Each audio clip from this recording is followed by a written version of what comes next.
성부와 성자와 성령의 이름으로 아멘. 예수님과 어머니 하나 되신 성심을 통해 아버지 뜻 안에서 기도드립니다.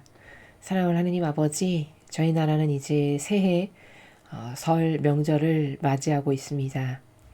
아버지께서 위태로웠던 많은 시간들을 지난 한 해도 돌보아 주시고 이 나라를 버리지 않고 많은 인내로 기다려주시고 참아주시며 또 아버지께 속한 자녀들의 가련하고 불쌍한 기도를 들어주셔서 감사드립니다.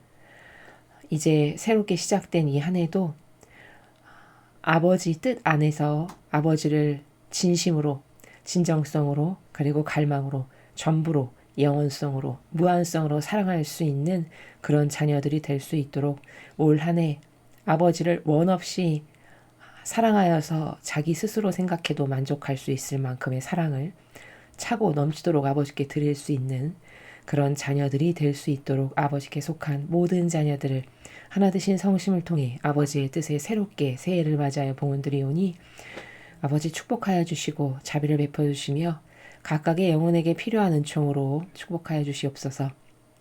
이 모든 기도 우리 주 예수 그리스도의 이름으로 기도드리나이다. 아멘.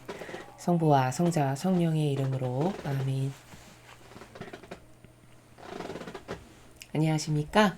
하나님의 뜻 성계 피아수녀입니다. 이제 몇 시간 후면은 이제 구정 설 명절이 또 시작되는데요. 가족분들께서 이미 많이 모여서 도란도란 이야기를 나누시면서 또 사랑의 마음을 나누고 계실지 모르겠습니다.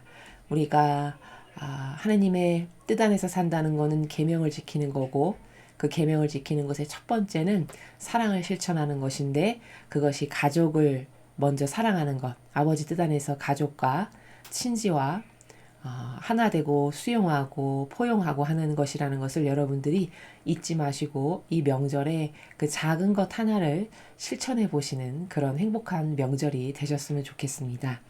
자, 그러면 오늘도 하나님 뜻 안에서 아버지께서 가르쳐 주시는 진리의 나라 여러분들과 함께 학습해 보도록 하겠습니다.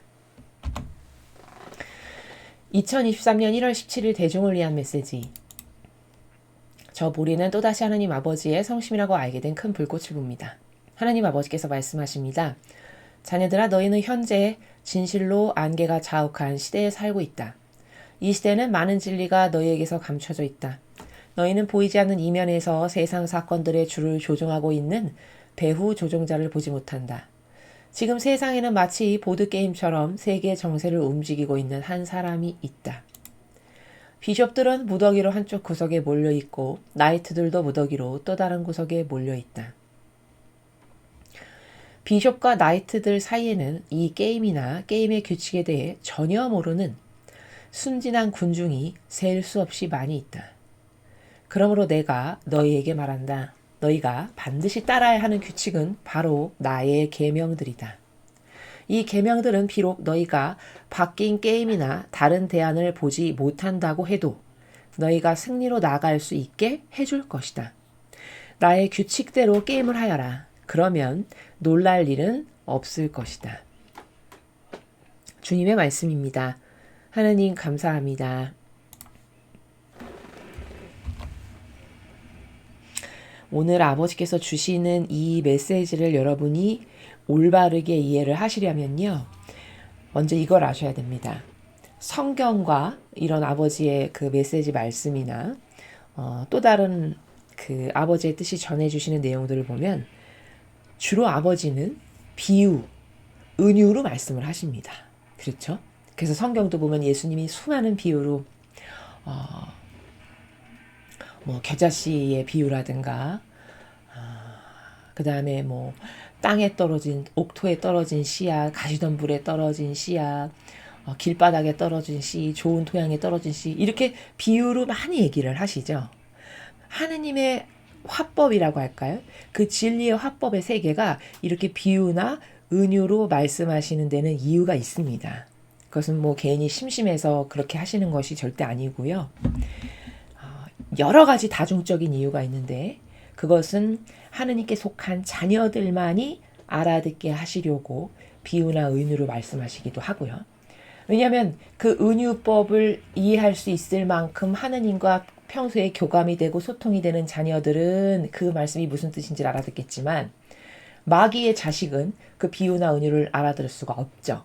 그래서 왜 성경도 보면은 제자들이 잘 못 알아들으면은 와서 따로 묻죠.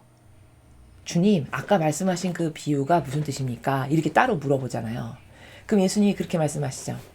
너희에게는 이 비유를 알아듣게끔 되어 있으나 저들은 알아듣지 못하게 돼 있다. 이런 말씀을 하시는 부분이 있습니다. 그게 다 뭘까요? 마귀까지도 진리를 알아보고 천상에 오면 안 되잖아요. 그렇죠?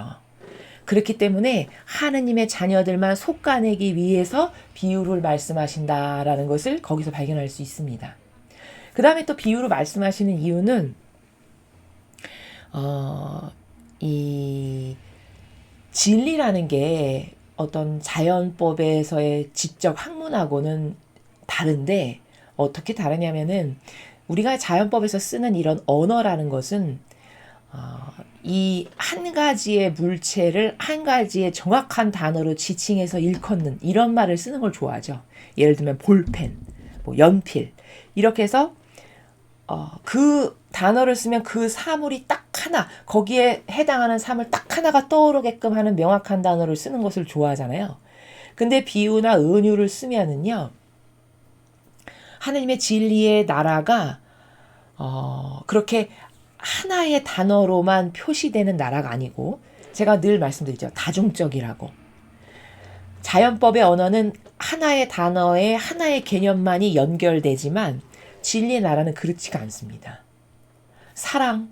그러면 그 사랑을 표현할 수 있는 그 단어의 나라가, 관점의 나라가 무수히 많거든요. 그렇기 때문에 이 모든 관점을 열어놔야지만 사랑이라는 나라를 똑바로 이해하는데, 예를 들어 뭐 사랑, 그러면 좋아하는 것, 이렇게 딱 지정해버리면 그것 말고 다른 무수히 많은 세계의 관점을 통해 사랑이라는 거대한 바다와도 같은 나라를 이해해야 되는 것이 맞는데, 좋아하는 것, 뭐 신체적 접촉이 있는 것 이렇게 딱 명시해버리면 그것 이외에 다른 모든 것은 사랑이라고 볼 수 없게끔 어떤 그 관념의 나라를 닫아버리는 식이 되어버리거든요. 그렇기 때문에 비유나 은유로 말씀을 하시는 겁니다.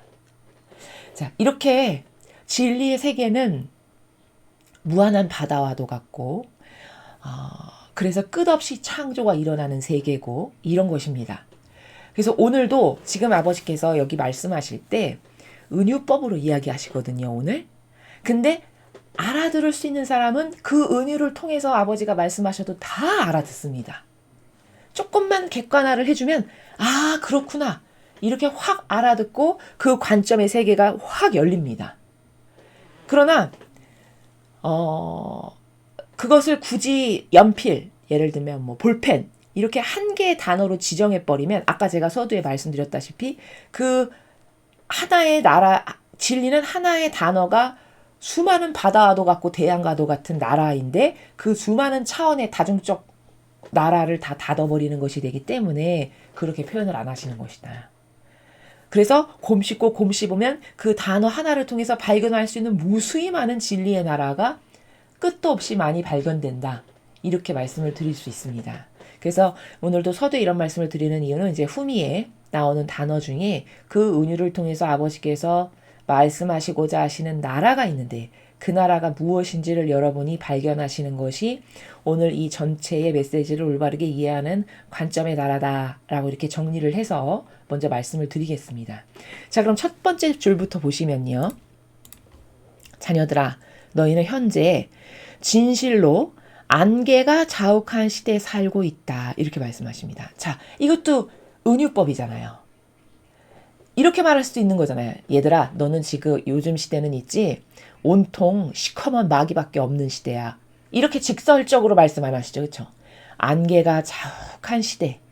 그러면 그 안개의 종류가 이런 것도 있고 이런 안개도 있고 이런 안개도 있고 이런 안개도 있고 이렇게 차원이 다중적이고 많은 건데 얘들아 넌 지금은 속이는 마귀가 가득한 시대야. 그럼 그거 하나의 관점으로 밖에는 못 보고 나머지는 다 닫아버리게 되죠. 사람이. 왜냐하면 사람은 이론적이기 때문에. 그러면 이해의 차원의 폭이 확 좁아지죠. 이렇기 때문에 비유와 은유로 말씀을 하시는 거다. 지금 첫 줄부터 아버지는 진실로 안개가 자욱한 시대다. 이렇게 말씀하십니다. 그러면 이거는 무슨 뜻일까요?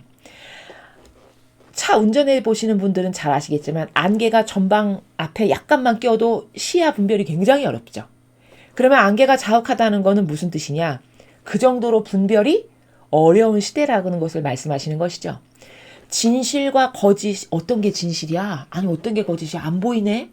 진실과 거짓을 사실적으로 구별하기가 어려운 시대라고 말씀을 하시는 거죠. 근데 정말 여러분도 체감하시다시피 우리는 지금 그런 시대에 살고 있습니다. 이 시대에는 많은 진리가 너희에게서 감춰져 있다. 자, 감춰져 있다는 것은 무슨 뜻이냐면 거짓으로 가득해가지고 그 안에서 진실을 찾기가 어렵다라는 겁니다. 그것을 감춰져 있다라고 표현하신 거예요. 예를 들어 어떤 사명이 진리에 근거하고 예수님과 성모님의 정신과 가르침과 모범에 근거해서 끊임없이 입증을 하고 진리를 설명하고 전하지만 그것이 사람들 가운데 확 두드러져서 저게 진짜더라. 이렇게 되지가 않잖아요. 바로 그게 뭘까요? 감춰져 있는 거죠.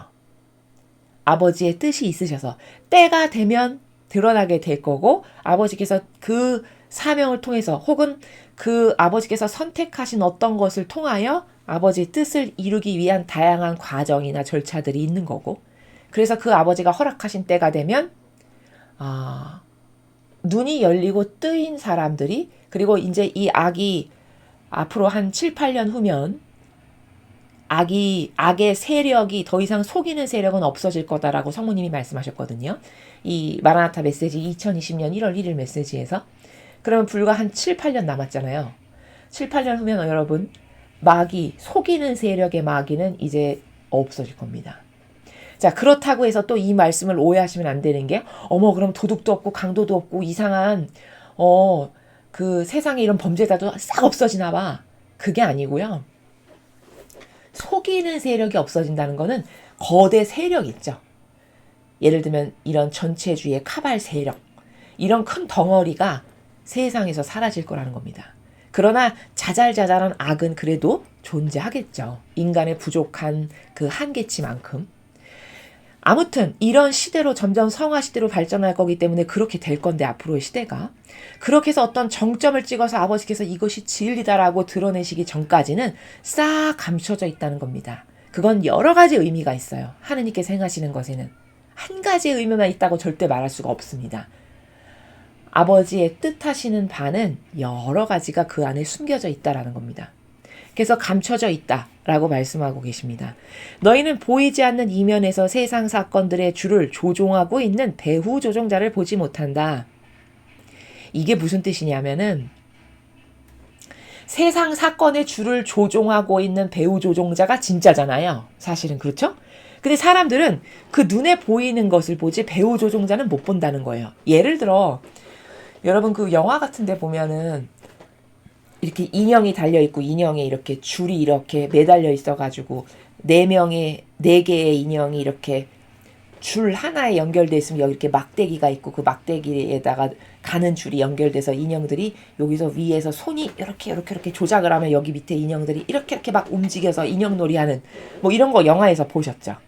요즘은 그런 놀이를 하지도 않고 잘 알지도 못하겠습니다만 옛날에는 놀이가 별로 없어서 놀이 문화가 그런 어떤 이렇게 나무 가지에다가 줄 달아서 실 달아가지고 여기 인형 매달고 이렇게 손으로 만져서 그 인형이 움직이게끔 하고 목소리로 소리내고 이런 거를 많이 했었잖아요. 그걸 한번 추상해 보시죠. 추상이 딱 되시죠? 그러면 사람 봤을 때는 요 앞에 움직이는 인형만 보이잖아요. 그 줄은 안 보이고요. 근데 진실은 뭐죠? 그 인형을 매달고 있는 줄, 그 줄 꼭대기에 매달려 있는 나무 토막, 그 나무 토막이 진실이죠. 그쵸? 이 실체죠. 실체의 근원이죠. 그쵸? 즉 줄과 요 나무 토막이 이 인형을 움직이는 실체 근원이라는 겁니다. 그것을 지금 아버지께서 세상 사건의 줄을 조종하고 있는 배후 조종자가 바로 그 인형의 비유가 딱 맞아요. 그 인형을 움직이게 하는 줄, 그 나무. 그게 실체인데 사람은 그 인형만을 보고 어머 진짜야, 어머 저거 가짜야 이렇게 이야기한다는 거죠. 그리고는 배후 조종자는 못 본다는 거죠. 예를 들어 이건 이런 비유로도 일맥상통한데요. 왜 영화에 보면은 그 조직 폭력배 같은 게 나오는 영화를 보면은 항상 관객의 눈에는 뭐가 보여지냐면 행동대장이 보여지죠. 그러나 보스는 사실 등장하지 않거나 맨 마지막에 한번 등장하거나 아니면 시커먼 그림자로 가려놓거나 이런 식으로 보스는 잘 안 등장하죠. 그런데 진실은 뭐죠? 행동대장이 죄가 더 클까요? 보스의 죄가 더 클까요? 사실 보스의 죄가 더 큰 거죠. 그 죄악이 더 무거운 거고 그 보스가 사실은 악의 근원진 거죠. 근데 사람들은 그 보스를 못 보고 행동대장만 본다는 겁니다. 똑같은 거죠. 지금 세상은 그렇게 돌아가고 있다는 거예요. 그러나 대다수의 인간은 배후 조종자인 보스나 그 인형을 움직이는 실은 안 보인다는 거죠. 보지 못한다는 거죠. 그런 현 시대의 실태에 대해서 아버지께서 말씀하십니다. 그래서 이게 진실임을 우리가 어떻게 알 수 있냐면 제가 예전 강의에서 이렇게 삼각형의 피라미드 그림 여러분에게 보여드렸습니다. 이 지구는요. 이 전 세계는요. 지금 어떻게 움직여지고 있냐면요. 삼각형의 피라미드 각 꼭지점마다 머리가 있어요. 첫 번째 머리는 교황권이에요. 교황권이 우두머리고 그 다음 이쪽의 머리는 워싱턴 DC예요. 온갖 테러와 전쟁을 일부러 만들어내는. 그 다음 이쪽의 머리는 돈에 관련된 그 돈을 쥐고 흔드는 이런 머리. 그래서 이 세 개의 머리에 의해서 전 인류가 지금 전체주의의 소용돌이 속에 휘말려 있다라고 제가 예전에 말씀드린 적 있죠. 근데 사람 눈에는 이 머리가 안 보이고 그냥 돌아가는 현실만 보이는 것 뿐이죠. 그렇죠? 그것을 너무 잘 아시는 아버지께서 왜? 그 모든 것을 만드신 주인이고 아니 사람의 머리카락 개수도 세어 놓으실 정도면 그 야욕을 왜 못 보시겠습니까? 손바닥 안에 있는 거랑 똑같죠. 그렇죠? 그런 머리가 있는데 너는 그런 머리 못 보잖니. 나는 그걸 훤히 깨뚫고 있고 이런 말씀을 하시는 겁니다. 지금 세상에는 마치 보드게임처럼 세계의 정세를 움직이고 있는 한 사람이 있다. 너무 구체적으로 이제 말씀해 주시네요. 예전에는 이렇게까지 구체적으로 말씀 안 하셨거든요. 근데 지금 시대에 달라진 게 뭐냐면요. 점점 더 구체적으로 말씀하세요. 아주 사실적으로. 아예 찍어서 말씀하시죠. 세계 정세를 움직이는 한 사람이 있대잖아요. 한 사람. 그럼 이게 우리가 지금 말한 보스인 거죠. 전 인류가 단 한 번도 그게 악의 축이야 라고 상상조차 생각조차 해보지 못한 존재. 근데 그 사람이 악의 축이고 악의 우두머리라는 얘기죠. 그 사람이 있다는 겁니다. 그에 의해서 전쟁도 일어나고 이런 어떤 병균도 퍼지는 거고 세계의 돈의 흐름이나 이런 것도 다 결정되는 거고 이런 기타 등등을 다 조종한다는 거죠. 그래서 이 한 사람이 있다. 저희는 그래서 이 한 사람을 세력으로 보는데 그걸 카발 세력이라고 여러분에게 말씀을 드린 겁니다. 비숍들은 무더기로 한쪽 구석에 몰려있고 나이트들도 무더기로 또 다른 구석에 몰려있다. 자, 잘 보십시오 여러분. 제가 서두에 비유와 은유에 대해서 이야기한 이유가 바로 이 문장 때문인데요. 여기 지금 이렇게 별표가 돼 있죠? 여기 쬐끄만 별표 보이시죠? 이렇게 별표 표시한 거는 왜 그렇게 하셨냐면은 요 문장에 대해서 따로 부연 설명이 필요하다라고 해서 이 메시지 하단부에 보면 첨언을 해주시거든요. 하느님 아버지께서. 근데 요 문장에 대한 첨언이 뭐라고 나와 있냐면 이렇게 나와 있어요. 비숍과 나이트가 뭐냐면 체스 등의 보드게임에서 사용되는 말들 이렇게 돼 있습니다. 그러니까 여기 비숍이나 나이트라는 단어는요. 여러분 체스판 아시죠? 외국의 서양의 우리나라로 치면 그 예전에 어르신들이 두시는 장기 같은 거 아시죠? 그 체스판이 있는데 거기 이제 뭐 색깔도 다르고 모양도 다른 말들이 이렇게 놓여 있는데 뭐 예전에 어르신들 하시는 거 이렇게 잠깐 보면 뭐 장이요, 뭐 군이요, 뭐 이렇게 하면서 진출해서 상대방 뭐를 이렇게 뺏어오는 이런 게임이잖아요. 예를 들면 바둑같이. 이제 그런 체스판에 움직이는 말의 종류 중에 하나가 비숍이라는 게 있고 나이트라는 게 있는 거죠. 근데 문제는 뭐냐면 여러분 잘 보십시오. 장기도 있고 바둑도 있고 체스도 있고 그렇게 많은데, 그리고 그 안에 판 안에 있는 말들도 종류가 굉장히 많거든요. 근데 하필이면 그 많은 말들 중에 왜 비숍이라는 단어를 끌어오셨을까요? 인용하셨을까요? 그리고 왜 그 많은 말의 종류가 그렇게 많은데 왜 하필이면 나이트라는 말의 이름을 끌어오셨을까요? 이유가 있겠죠. 그렇죠? 왜냐하면 하느님은 무질서하게 하시는 예가 단 한 번도 없으시거든요. 이런 작은 비유 하나도 다 이유가 있어서 저런 비유를 쓰신다는 겁니다. 자, 그럼 우리는 저 단어 안에 숨겨놓으신 아버지의 의지를 알아야 되겠죠. 어떤 의지가 있으시길래 저런 단어를 쓰셨을까를 알아야 되거든요. 그래서 제가 찾아봤습니다. 이 두 개의 영어 단어를. 그랬더니 사전에 이렇게 나와요. 비숍이라는 단어, 영어 단어를 치면요, 이게 주교예요. 그리고 이 나이트라는 영어 단어를 치잖아요. 사전에 가서. 그러면 이게 중세시대의 기사예요. 기사 아시죠? 중세시대 봉건 영주 있었던. 근데 문제는 뭐냐면 이 주교 하면 이제 어감이 오시죠? 이게 지금 교회에도 이 호칭은, 이 직책은 있으니까. 근데 기사, 그럼 지금 기사가 어디 있어? 이렇게 생각이 되잖아요. 근데 그 다음 보충 설명을 보셔야 돼요. 이 기사인데 이 기사가 어떤 역할에 위치해 있었던 사람이냐면 중세 유럽에서 봉건 영주에게 딸린 무사라는 거예요. 즉 봉건 영주에게 속해 있는, 직속으로 속해 있는 싸움하는 사람이라는 거죠. 그래서 봉건 영주를 산과 언덕으로 뒷받침해 주는 세력이 무사예요. 그래서 여기 구현 설명을 보면요. 영주와 주종 관계를 맺고, 자, 영주가 있어. 그러면 그 영주하고 주종 관계, 주인이고 나는 거기 종속적으로 속한 사람입니다. 이런 관계를 맺고서 그럼 영주가 나한테 어떤 뭔가를 줄 거 아니에요. 내가 거기 속해서 영주를 지켜주니까. 그러면 떨어지는 뭔가가 있으니까 그 이득 관계라는 거죠. 서로 이득이 있어서 협력 관계를 맺는 그런 관계라는 거예요. 그래서 그 둘의 주종관계, 협력관계, 사욕과 욕망으로 하나 된 관계를 통해서 봉건제도가 중세시대에 유지될 수 있었던 거다. 이렇게 설명이 나오는 거거든요. 그럼 잘 보십시오, 여러분. 다시 말해 나이트라는 거는 중세시대의 기사에만 국한돼서 보면은 또 안 보여요. 문제는 뭐냐면 이 나이트라는 의미가 갖고 있는 본질적 의미예요. 본질적 의미라는 건 뭐냐? 힘 있는 어떤 사람 밑에 속해 있는 주종관계의 하나 된 관계성. 서로 이해관계가 얽혀 있어서 이 말이죠. 그러면 이 비숍과 이해관계로 얽혀 있는 이 시대의 어떤 직분이겠네요. 그렇죠. 그럼 감이 오시죠. 이 나이트가 지금의 어떤 직분을 이야기하는지. 주교 밑에 종속적으로 속해서 어떤 협력관계를 이루는, 그 세력을 공고하고 견고히 하기 위해서 협력관계를 이루는 그 세력 말 안 해도 다 알 수 있지 않습니까?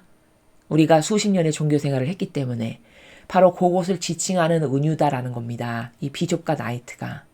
자, 그럼 본문으로 돌아가서 보시죠. 비숍들은 무더기로 한쪽 구석에 몰려있고, 이게 무슨 뜻입니까? 주교들은 자기네끼리 한쪽 구석에 몰려서 세력을 이룬다는 거죠. 그렇죠? 그리고 나이트들도 무더기로 또 다른 구석에 몰려있다. 나이트는 나이트대로 자기네끼리 또 세력을 이루어서 한쪽 구석에 이렇게 형성하고 있다는 거예요. 이렇게 끼리끼리, 그러나 또 이 세력 두 개가 서로 협력관계로 상부상조하는 것이 있어서 주고받는 것이 있는 요런 관계의 구조를 아버지는 지금 표현하시고 싶은 거다라는 겁니다. 이 은유를 이해를 하시겠죠? 그러면 이 비숍과 나이트들 사이에는 잘 보십시오. 이 게임이나 게임의 규칙에 대해서는 전혀 모르는 순진한 군중이 셀 수 없이 많이 있다. 이 문장이 오늘 전체의 하이라이트예요. 이 두 번째 문장이. 잘 보십시오. 비숍과 나이트들 사이에 이 둘은 협력관계예요. 아까 제가 단어 해석을 통해서 왜 협력관계인지 그 단어에 포함되는 근원적 의미를 통해서 우리가 알 수 있다고 했죠. 그럼 좀 직접적으로 표현하면 비숍은 주교고 나이트들은 비숍에 속해 있는 사제들, 이렇게 볼 수 있네요. 자, 그 둘은 협력관계인데 그 둘 사이에는 모종의 자기네들끼리의 이 게임에 관한 규칙이 있다는 거예요. 근데 일반 순진한 군중은 이 둘 사이 간에 존재하는 게임 규칙에 대해서 전혀 모른다는 거죠. 여기 전혀 모르는. 그리고 그냥 순진하기만 한 거예요. 뭐죠? 이런 거죠. 그래도 우리 양들을 이끌어주시는 자기를 희생하는 분들이야. 이렇게 생각하는 순진한 군중이라는 거죠. 근데 그 순진한 군중이 셀 수 없이 많이 있다 이렇게 말씀하셨어요. 셀 수 없이. 얼마나 정확한 비유입니까? 여러분 이 하나하나를 잘 의미하시면서 보셔야 됩니다. 비록 비유로 말씀하셨지만 너무나도 퍼펙트해요. 하나하나를 띄어서 보면 이것보다 더 퍼펙트하게 설명할 수는 없겠다 싶을 만큼 그러나 진리를 아는 사람의 눈에만 보일 수 있게끔 전혀 관심이 없고 진리를 모르거나 못 듣게끔 차원이 닫혀버린 사람에게는 무슨 말이야 이게 갑자기 비숍이 왜 나오고 나이트가 뭐야 체스가 어땠다는 거야 이렇게 해서 들을 기만 들어라 라고 예수님이 말씀하신 그렇게 해서 답답을 해서 못 들을 사람은 못 듣는 거고 그러나 이거를 알아차려서 이런 거니까 내가 깨어있어야 되는구나 저런 거니까 여기에 협력하면 안 되는구나 이렇게 해서 자신의 자녀들만큼은 알아듣게끔 안배하시는 아버지의 정확한 진리의 차원의 나라의 은유와 비유의 화법이라는 겁니다. 이게 이해되십니까? 얼마나 지금의 현실을 잘 설명하십니까? 순진한 군중 그 게임의 규칙은 이 두 세력이 자기네들의 이익관계와 그 세력을 공고하게 하기 위한 이분법 신분질서를 더 공고하게 하기 위한 그런 인간적인 규칙인데 그것을 전혀 모르는 그렇죠. 우리가 체스 안 하면 관심 없으니까 전혀 모르는 거랑 똑같은 거죠. 그렇죠. 그것에 대해서 전혀 모르는 순진한 군중이 셀 수 없이 많이 있다는 거예요. 얼마나 여러분 그럼 종교 생활을 지금 두고 말씀하시는 거죠. 순진한 군중 아무것도 몰라서 아직도 그게 진짜 하느님의 일꾼이라고 분별이 없어서 아까 서두에 안개가 자욱하다 하셨잖아요. 그 자욱한 안개 때문에 어떤 게 진짜야 어떤 게 가짜야 나는 모르겠네 도저히 이런 순진한 군중이 헤아릴 수 없이 많이 있다는 겁니다. 이해가 되시죠? 근데 셀 수 없이 많이 있다. 요게 또 함정이에요. 그러면 다는 아니다라는 얘기잖아요. 그렇죠. 전부는 아니다라는 말이죠. 모두가 다는 아니라는 말이죠. 그럼 소수만 여기에 끼어있지 않다는 뜻이네요. 역으로 이야기하면. 그렇죠. 이렇게 디테일하게 알 수 있는 겁니다. 그래서 아버지께서 소수의 나의 남은 자녀들아 이렇게 맨날 말씀하셨잖아요. 얼마 전까지만 해도 서두에. 그렇죠. 지금은 그렇게 말씀하시는데 안 하시는데요. 얼마 전까지만 해도 서두에 부르실 때 지금은 자녀들아 이렇게 부르시잖아요. 근데 소수의 나의 남은 자녀들아 한동안 이렇게 부르셨었어요. 그게 심심해서 괜히 그렇게 하시는 게 아닙니다. 여기 셀 수 없이 많이 있다 하셨는데 여기 속하지 않은 소수가 내 자녀니까 소수의 나의 남은 자녀들아 이렇게 부르신 거라고요. 이해되십니까? 그러므로 내가 너희에게 말한다. 너희가 반드시 따라야 하는 규칙은 바로 나의 계명들이다. 이게 무슨 뜻이냐면 이 게임의 규칙을 우리는 모르잖아요. 그 체스판의 규칙을. 즉 이들 사이에 어떤 상부상조하기 위한 어떤 인간의 제도 전통 조작해서 만든 제도 전통에 속이는 것으로 가득한지를 일반 깨어있지 않고 진리를 한 번도 들어본 적 없는 사람은 하나도 안 보인다는 거예요. 그러나 너는 그런 인간이 뜻이 조작해서 만든 제도 전통에 속지 말고 네가 지켜야 되는 규칙은 죽으나 사나 나의 계명이다 라고 가르쳐 주시는 거예요. 거기서 살아남게 하시려고. 이해되시죠? 그러니까 나의 계명이니까 그 다음 후미를 보면 이렇게 말씀하세요. 이 계명들은 비록 너희가 바뀐 게임이나 다른 대안을 보지 못한다고 해도 너희가 승리로 나갈 수 있게 해줄 거다. 그러니까 이런 말이죠. 아무리 거짓 교회가 제도 전통을 계속 자기네들에게 유리하게 바꿔. 예를 들면 이런 겁니다. 과거에 신앙생활 하셨던 분들은 주님께서 여러분과 함께 또한 사제와 함께 이렇게 하는 것을 지금 또한 사제의 영과 함께까지 바뀌었죠. 근데 과거에는요. 성령님과 함께 이렇게 했었어요. 그럼 그게 맞는 거거든요. 왜냐면 이 모든 예배에 주관하시는 영은 성령 하느님의 영이시니까. 그럼 그 성령 하느님과 함께 해야 되는 게 맞죠. 근데 어느 날 그게 싹 바뀌기를 사제와 함께로 바뀌었단 말이죠. 그때도 단어 하나만 바꾼 거니까 웬만한 사람들은 알아차리지를 못해요. 그게 왜 나쁜지를. 그냥 사제가 미사 집전하니까 그런가 보다 이렇게 생각하고 넘어가는 거죠. 그러더니 지금은 또 바뀌었죠. 단어 하나 또 싹 바꿨어요. 사제의 영과 함께로. 그런데 이게 하느님 대전 앞에 얼마나 모욕과 역경을 드리는 건지를 절대 일반인은 알 수가 없는 게, 아니 그까지 단어 0이라는 거 하나 더 넣는 게 뭐 그렇게 대단히 큰 죄야, 이렇게 생각할 수밖에 없습니다. 왜? 자욱한 안개 가운데 살아가니까. 근데 그게 어떤 것을 하는 거냐면요, 그 예배를 주관하시는 분은 아버지시고 곧 예수님이시죠. 그러면 그 예수님과 함께 해야 되는 게 맞는 거거든요. 생명의 양식을 자녀들에게 나눠주시는 그 예배에 주관하시는 아버지와 함께 예수님과 함께 하는 게 맞는 거죠. 상식적으로만 생각을 해봐도. 근데 그걸 다 빼버리는 거죠. 이렇게 교묘하게 조금씩. 그리고는 이제 사제 0까지로 갔어요. 그럼 예를 들어 그 사제 안에 예수님과 어머니의 정신과 가르침과 모범하고는 다른 악이 들어가 있다. 인간적인 것으로 온통 가득한. 그럼 그 악령과 함께라는 뜻이죠. 그럼 이게 얼마나 모욕입니까? 감히 주님 대전 앞에서 마귀와 함께 이거를 내 입으로 복창하는 거예요. 그럼 이런 개념이 있을까요? 전혀 없겠죠. 왜? 들어본 적도 배워본 적도 본 적도 없으니까. 그리고서는 얼마나 마귀가 교묘하냐? 조금씩 바꾸죠. 단어 하나, 조사 하나, 전미어 하나 이렇게. 그러나 제가 누누이 말씀드리지만 원리를 모르면 절대 보이지가 않습니다. 진리에서의 원리는 뭐냐면요, 작은 걸 하나님은 가장 크게 보세요. 왜냐? 작은 누룩 하나가 들어갔는데 빵을 온통 부풀리죠. 그렇죠? 이렇게 작은 게 무서운 겁니다. 영적으로는. 작은 겨자씨가 이만한 나무가 된다라고 나오잖아요. 그럼 작은 게 위대한 거죠. 엄청나게 크게 보신다는 거죠, 하느님은. 근데 그 작은 거를 인간은 간과하고 무시하고 주의조차 기울이지 않는다는 겁니다. 그러니 안 보이죠. 자, 그럼 지금 이런 환경에서 우리가 신앙생활을 하고 있어요. 이렇게 위험천만한 환경에서. 그럼 이때 붙잡아야 될 굳건한 절대적 질서 없으면 다 마귀밥 되겠죠.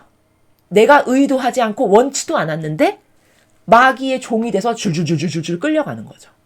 이래서 지옥에 쌀에게 눈처럼 떨어진다라고 나오잖아요. 그렇죠. 그 쌀에게 눈처럼 떨어져서 그 지옥불 속으로 끌려 들어가는 신자들이 자기가 지옥 가는 걸 알까요? 절대 모릅니다. 지옥 가길 원했을까요? 절대 원할 사람 아무도 없습니다. 그러나 행실은, 실제적인 것은 이미 그렇게 하고 있는 거죠. 그러니 이게 얼마나 불쌍합니까? 그렇죠. 여러분 생각을 해보세요. 내가 하느님을 사랑하고 싶어서 그분을 만나려고, 내 진정한 아버지인 그분을 찬미하려고 교회에 왔는데 세상에 내가 해놓은 행위는 펼쳐서 보니까 온갖 마귀랑 하나 돼서 마귀를 찬미하는 것만 했네? 그럼 이게 얼마나 억울할까요? 죽고 난 다음에? 그렇죠. 억울해서 피를 토할 노릇이죠. 왜? 차라리 세상에서의 실패는 피를 토할 정도는 아니에요. 왜? 그게 내 영원성하고 관련이 있는 건 아니니까. 그냥 마음이 좀 쓰리고 만 거지.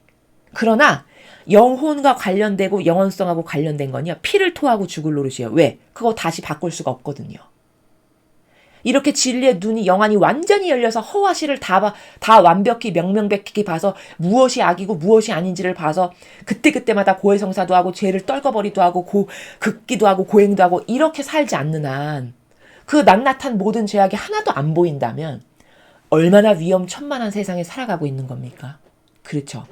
모든 자녀들이 지금 그런 세상에 놓여 있는 거예요. 마치 예수님이 이렇게 비유하시는 거랑 똑같아요. 나는 이리때 가운데 너희를 보낸다. 제자들을 파견하실 때 그렇게 말씀하시죠. 그럼 이리때 가운데 보내는 양처럼 파견한다는 거예요. 그럼 그 이리때 가운데 잡혀먹히기가 얼마나 좋습니까? 지금 신자들, 신앙생활을 한다는 사람들조차도 영적 환경이 이러해요. 그럼 이런 위태로움을 알까요? 본인이? 나 엄청, 예를 들어 지뢰밭을 지나간다. 그럼 거기 얼마나 조심하고 지나가야 될까요? 잘못 밟으면 발목 날아가고 터지고 이러는 건데. 그렇죠. 다리 하나 없어지는 거잖아요. 거기 자칫 잘못하면. 그럼 최소 그런 경각심이라도 있어야 내가 조심을 하고 몸을 사리고 이렇게라도 할 수 있는 거죠. 그것마저도 완벽하지 않지만. 근데 그런 개념이 있나요? 전혀 없습니다. 전혀 없어요. 게다가 더 열악한 건 뭐냐? 보이지도 않네, 심지어. 아, 지뢰는 보이기라도 하지. 터지기라도 하고. 그럼 내 영혼을 저당 잡히고 담보해놓고 가는 거랑 똑같은 겁니다. 얼마나 위험한 건지 아시겠습니까? 지금 아버지는 그렇게 위험한 세상에 다만 며칠이라도 내 자녀를 건지기를 매일 갈망하시는 거예요. 얼마나 아버지가 가련하십니까? 얼마나 사랑이 깊은 아버지세요. 여러분이 부모여도 그러시겠죠? 여러분에게 자식이 10명 있는데 10명이 아무것도 모르고 지뢰밭을 막 걸어가. 그럼 얼마나 불안할까요? 아마 가슴이 아마 여기 애릴 겁니다. 그걸 바라만 보고 있어야 되는 심정이라면. 저거 언제 터질지 모르는 저기를 저렇게 용감하게 저렇게 무대포로 걸어가고 있구나. 이걸 내 눈으로 못 본다면 얼마나 마음을 졸일까요? 그렇죠.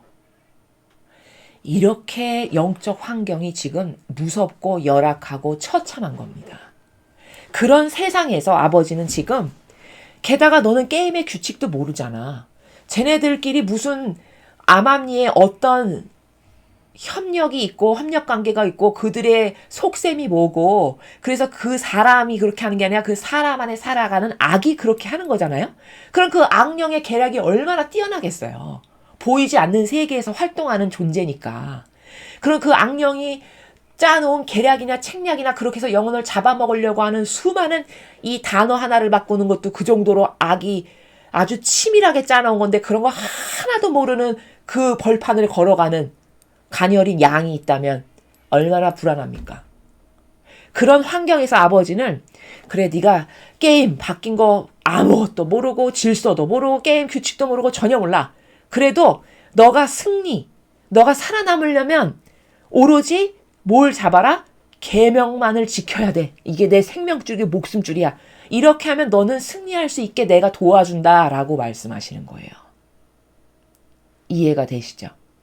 그러니까 이런 거죠. 정리하면 이제 여기 바뀐 게임이나 다른 대안이라고 말씀하셨거든요. 그러면 이 바뀐 게임이나 다른 대안을 구체적으로 뭐냐면 이런 거예요. 앞으로 이 계명정신이나 하느님의 진리에 반하는 것, 능가하는 것을 더 계속 들고 나올 확률이 높다는 겁니다. 아버지가 이렇게 말씀하신 거 보면. 물론 지금도 끊임없이 성경에 반하는 것을 얘기하죠. 지옥은 없어. 영혼은 그냥 소멸하는 거야. 동성애자 그들의 사랑을 보시오. 그 다음 지구 창조론이 아니라 진화론이야. 이거 다 성경에 반하는 거거든요. 그걸 바뀐 게임이나 다른 대안으로 볼 수 있는 눈이 있나요? 신앙인 중에? 없잖아요. 그런 말을 해도 아무렇지도 않잖아요. 성경과 다른 말을 하고 논증을 펼치고 심지어 그걸 뉴스에 실려도 저렇게 말하는구나. 그냥 그러고 지나가잖아요. 그렇죠? 그러면 게임의 룰이 바뀌고 다른 대안을 들고 나와도 전혀 안 보이는 거거든요. 그냥 소경과 똑같아요. 장님과. 그러면 그 소경을 어떻게 도대체 그 굴 속에서 끌어낼 거냐는 거죠. 답이 암담하죠. 여러분 아시겠습니까? 얼마나 암담한 건지. 그러니까 그 마귀 굴 속에서 그 내 양을 끌어내야 될래니 걔가 소경이야. 전혀 몰라. 그럼 어떻게 해야 될까요? 줄 하나 밧줄 이렇게 늘려가지고 아버지가 얘야 너는 그것만 잡으면 살아. 그것만 무조건 잡고 나머지는 하나도 잡지 말고 꼭 잡고 그것만 잡고 내가 이렇게 끌어내릴 테니까 너는 그것만 잡고 나와. 이렇게 할 수밖에 없지 않나요? 그렇죠. 그거 말고 무슨 방법이 있을까? 자기 발로 나올 수를 있기라나요? 능력이 있기라나요? 알아볼 수가 있기라나요? 안타깝게 그지없는 거죠. 그러니까 강제로 그걸 끌어내야 되는데 또 요즘 시대는 교만해서 강제로 끌어내면 싫어해요. 그렇죠? 아 뭐야. 사람도 생각이 다 다른 건데 자기나 잘하지. 이렇게 말하지 않을까요? 100% 그렇게 말할 겁니다. 그러면 이걸 어떻게 구하나요? 암담하죠. 그렇죠. 그러니까 최후의 수단이 뭐냐? 야 계명 밧줄 동굴에 밧줄 하나 싹 던져가지고 너 다 시커멓고 주변 하나도 안 보여. 괜찮아. 너 반드시 할 수 있어. 너 요것만 붙잡고 나오면 된다. 라고 지금 가르쳐주시는 그런 심정이라는 거예요. 그러니까 바뀐 게임 다른 대안 이제 계명 정신에 능가하는 것을 더 많이 말할 거거든요. 더 많이 표출하고 더 많이 주장할 겁니다. 아버지가 이렇게 말씀하실 만큼이면. 그럴 확률이 높아요. 근데 그렇다고 하더라도 너는 그런 건 하나로 못 알아봐도 너는 그럼 계명만은 내가 목숨처럼 지킨다. 너는 그 밧줄만은 절대 놓으면 안 돼. 너가 살려면 너를 승리로 나갈 수 있게 해줄 거는 그 계명이야. 이런 말씀입니다. 그래서 이 바뀐 게임 다른 대안이라는 단어를 잘 보셔야 돼요. 예수님의 가르침과 모범과 다른 것으로 끌고 가도 전혀 바뀐 줄도 모를 거라는 거예요. 아버지 자녀들이. 그게 내재적인 차원에서 지금 말씀하시는 거거든요. 게임의 룰이 바뀌고 다른 대안을 가져오고 하나도 모를 거라는 거죠. 그래도 전혀 신경 안 쓸 거라는 거죠. 근데 좋아. 그래. 그렇다 하더라도 내가 이거 생명줄 계명이라고 그랬지. 그럼 계명 정신이 뭐더라? 하느님의 사랑 방법대로 나도 똑같이 사랑하는 거야. 그럼 하느님을 전부로 사랑하는 거고 이웃을 내 몸처럼 사랑하라고 했지. 나 자신은 자꾸 배제하라고 했지. 그래, 그 정신을 실천하자. 이러면 산다는 겁니다. 이 비참한 시대에. 그 말씀을 하시는 거예요. 계명만은 따라야지. 그리고 하나 분별의 기준을 여러분이 꼭 잃어버리지 말고 가지신다면 하느님을 능가하는 것을 말해. 그럼 다 볼 것도 없이 막이에요. 예를 들어 능가한다는 거는 뭐냐면 이런 거예요. 참 이 시대가 속기가 좋은 게 뭐냐면 이 마귀가 모든 사람이 마귀인 것처럼 알아볼 수 있게 막 뿔도 달고 막 입에서 불이 확확 나오고 이렇게 하면 얼마나 좋겠습니까? 그럼 어머 저거 마귀니까 가까이 가지 말아야지 이렇게 하고 가까이 안 갈 거 아니에요. 근데 문제는 마귀가 절대 그렇게 안 온다는 겁니다. 악독하고 교활하고 교묘하고 고단수일수록 가장 부드럽고 가장 친절하고 가장 착하고 가장 유려하고 가장 서민적인 모습으로 온다는 거예요. 그래서 모든 사람이 저 어르신은 참 착해. 요즘 세상에 저런 어르신이 있구나. 이렇게 볼 만큼. 이거 하나만 알아도 여러분이 반은 걸러내실 수 있을 거예요.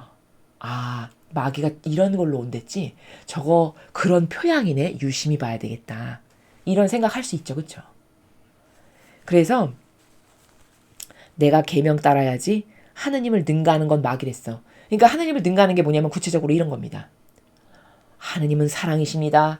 그러니까 우리가 난민도 받아들이고 동성애자도 받아들이고 이런 사람도 받아들이고 소수는 다 받아들여야 돼. 이렇게 이야기를 했어요. 예를 들어. 그럼 여러분 엄청 착해 보이죠. 그렇죠? 어머 선하셔 착하셔. 역시 주님의 일꾼이야. 저렇게 높은 직함을 하신 분은 달라. 이렇게 얘기할까요? 안 할까요? 100% 대다수는 그렇게 말할 겁니다. 근데 여러분 그게 바로 하느님을 능가하는 거예요. 하느님보다 더 착한 척하는 거죠. 쉽게 말해 구약의 하느님을 보면 어떤 질서에서 벗어났죠? 몇 번 용서를 하세요. 근데 그 용서해야 되는 아버지의 한계치를 벗어났죠? 그럼 죽여버리세요. 그렇죠? 죽여버리고 없애버리고 그렇게 징벌을 아주 하느님 무섭다라고 생각할 만큼 그 아버지가 세우신 질서에서 벗어나면은 다 그렇게 아버지의 정의의 칼날이 인간을 죽이죠. 그럼 하느님은 자비롭지가 않고 사랑이 없어서 죽이신 건가요? 그렇지 않습니다. 그게 사랑이에요. 곧 그 정의가. 천상의 책을 보면 이렇게 이야기하세요. 루이사 피카레타와 예수님하고 끊임없이 부딪히는 이유 중에 하나가 뭐냐면 예수님은 징벌을 세상에 쏟아부으시고 싶으시다는 거예요. 쏟아부으셔야만 한다는 겁니다. 더 정확히 표현하면. 근데 루이사 피카레타는 항상 제지를 걸어요. 안 됩니다, 주님. 그들이 다 아버지의 모상으로 창조된 이들인데 그 아버지의 모상으로 창조된 이들을 죽는 걸 보면 예수님 당신이 얼마나 가슴이 아프시겠어요. 그러니까 제발 그들을 죽이지 마세요. 제가 차라리 배상과 보석을 할게요. 제가 산희생제물이지 않습니까? 이렇게 이야기를 해요. 자, 그럼 여러분 잘 보십시오. 루이사 피카레타의 말이 다 맞는 것 같죠? 그렇게 느껴지시죠? 훌륭하네. 사랑이 넘쳐가지고 그렇게 징벌하면 안 된다고 하고 훌륭하신 분일세. 아마 거의 100의 99명은 그렇게 말할 겁니다. 그러면 예수님은 사랑이 없어서 징벌 내리는데 취미를 붙이고 재미가 들려서 세상에 그 징벌을 쏟아부으시는 건가요? 그 루이사 피카레타보다 예수님이 사랑이 없으실까요? 아니죠. 절대 그런 게 아닙니다. 예수님이 뭐라고 말씀하시냐? 이렇게 말씀하세요. 얘야, 인간의 그 악독함은 도저히 내가 이 방법도 써보고 이 방법도 써보고 이 방법도 썼는데 완고하기가 이를 데가 없어서 이 방법 했는데도 달라지지가 않아. 콧방귀도 안 껴. 그러면 계속 달라지진 않고 죄악으로 아주 그냥 악독하기 이를 데 없이 치닫고 있죠, 지금. 그러면 그때 이건 더 이상 가능성이 없다. 여기는 한번 치지 않으면 안 돼. 해서 아버지의 뜻이 허락하셔서 징벌을 확 내리치죠. 그래서 무슨 뭐 쓰나미로 죽고 지진으로 죽고 전쟁으로 죽었어. 예를 들어서 수십만 명이 죽었어. 그러면 그 죽은 것을 보고 그때서야 인류가 하느님이 진노하셨나 보다. 야, 착하게 안 살고 이렇게 하니까 이렇게 징벌이 내리쳐서 다 죽이는구나. 무섭다. 회개해야 돼. 이렇게 각성이 일어날까 안 일어날까요? 일어난다는 거죠. 그렇죠. 그러면 그런 정의를 내림으로써 예를 들어 100명이 지옥으로 치달아가지고 100명 다 지옥 갈 거를 내가 징벌을 내려서 30명이 죽었어. 그러면 970명이 30명 죽은 걸 보고 회개할 사람 회개하고 깨달을 사람 깨닫고 뉘우칠 사람 뉘우치고 해서 다만 얼마라도 건질 수가 있게 된다는 거예요. 예수님 말씀이. 그러면 이게 이득이냐? 네 말대로 불쌍하고 가련하니까 사랑 넘치고 자비로운 사람으로 징벌 안 하는 게 이득이냐? 도대체 궁극적 선의 창조라는 관점에서 봤을 때, 선익을 창조한다는 관점으로 봤을 때 그게 옳은 거냐? 내가 옳은 거냐? 이렇게 물으신다고요. 그럼 어떤 게 옳은 겁니까? 그렇죠. 예수님의 말씀이 100% 1000% 옳은 거죠.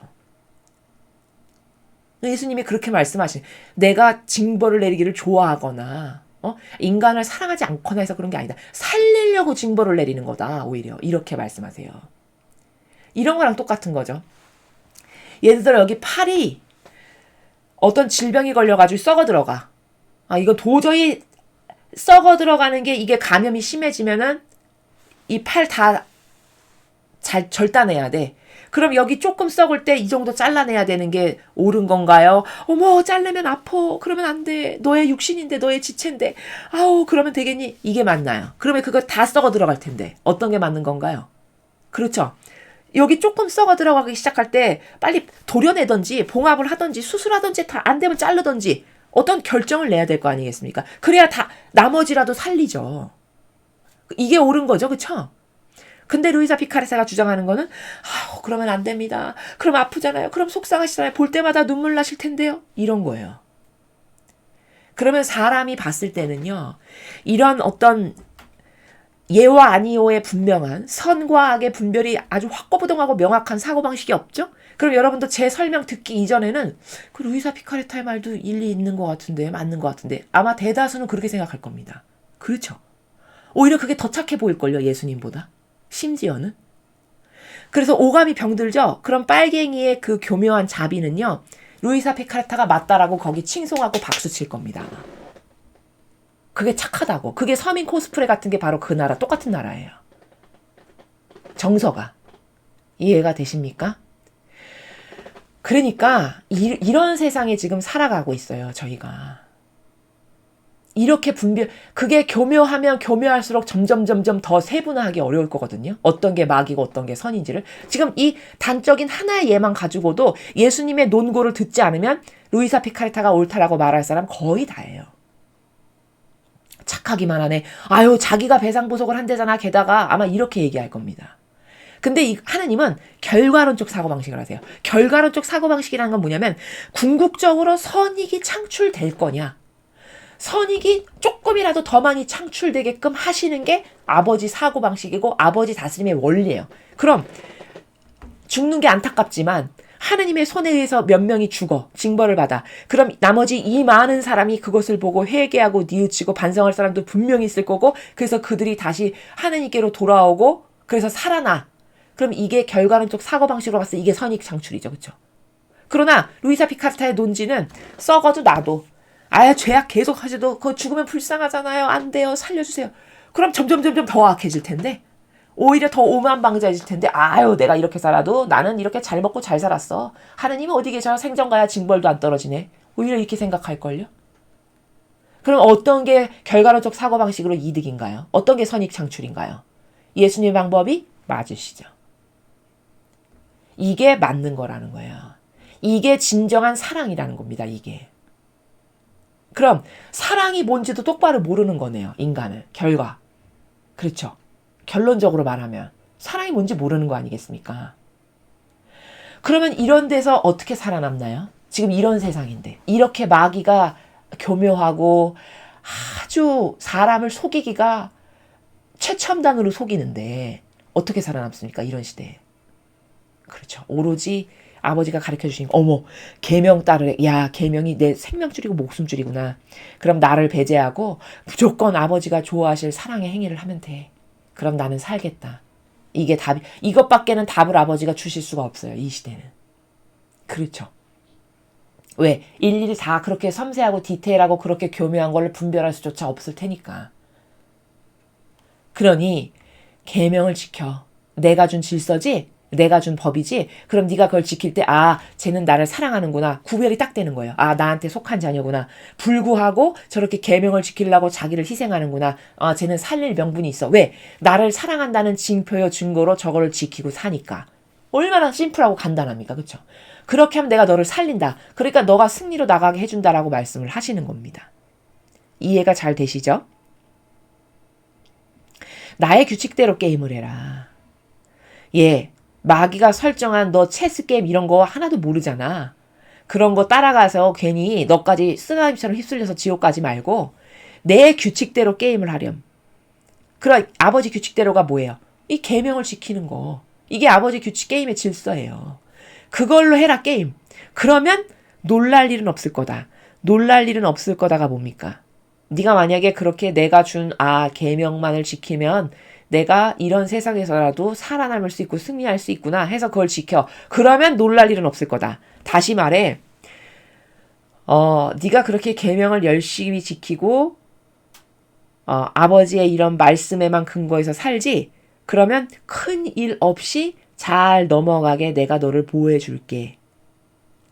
예를 들면 뭐 지진, 쓰나미, 어떤 전쟁 이런 큰 하느님의 징벌의 정의로부터 너를 내가 무탈하게 지나갈 수 있게끔 도와주마. 이런 말씀을 놀랄 일은 없을 거다라고 말씀하시는 거예요.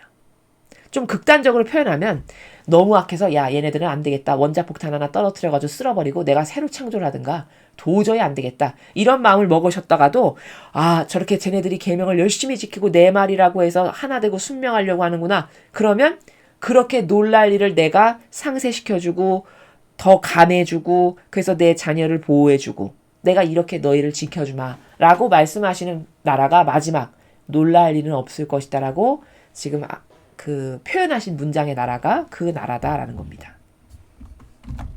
오늘 아버지께서는 은유의 나라에서 말씀을 하셨어요. 그건 마치 성경에서 예수님께서 비유법으로 많은 진리를 가르쳐 주시는 것과 똑같은 나라입니다.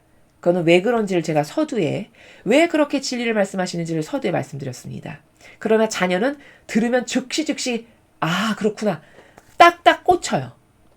이게 그 단어 안에 숨겨진 의미를 토대로 해서 근원 원리를 발견하거든요.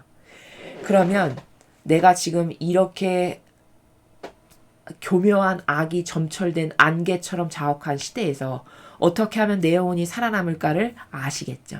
그저 아버지께서 주시는 말씀. 특히 오늘은 계명을 네가 지키면 너는 살 수 있어 라고 하셨으니 그 계명 정신을 열심히 지켜야 되겠죠. 목숨처럼 여기고. 그럼 그 계명 정신의 기본이 사랑이에요. 가족은 무조건 하나 돼야 되는 관계. 아버지 뜻 안에서. 가족 아닌 옆에 이웃, 이 주변 직장 동료 기타 등등은 서로 존중해야 되는 관계. 그리고 그 사랑이나 존중 관계를 할 때 나를 배제하면 배제할수록 순도가 점점 높아진다. 이런 몇 가지만 알면 여러분이 일상생활에서 적용하실 수가 있죠. 그리고 이렇게 적용하고 사는 영혼들은 아버지께서 마지막에 놀랄 일 없이 지나가게 해준다. 이렇게 보장을 해주셨습니다. 그러니까 여러분께서 이렇게 어렵지만 이렇게 혹탁한 망상과 오해와 부작용으로 가득한 세상이지만 우리는 아버지의 메시지가 있으니까 살 수 있습니다. 왜? 가르쳐 주시잖아요. 어떻게 하면 살아남고 어떻게 하면 피해갈 수 있고 어떻게 하면 네 영혼이 승리할 수 있고 다 가르쳐 주시죠. 자상하게.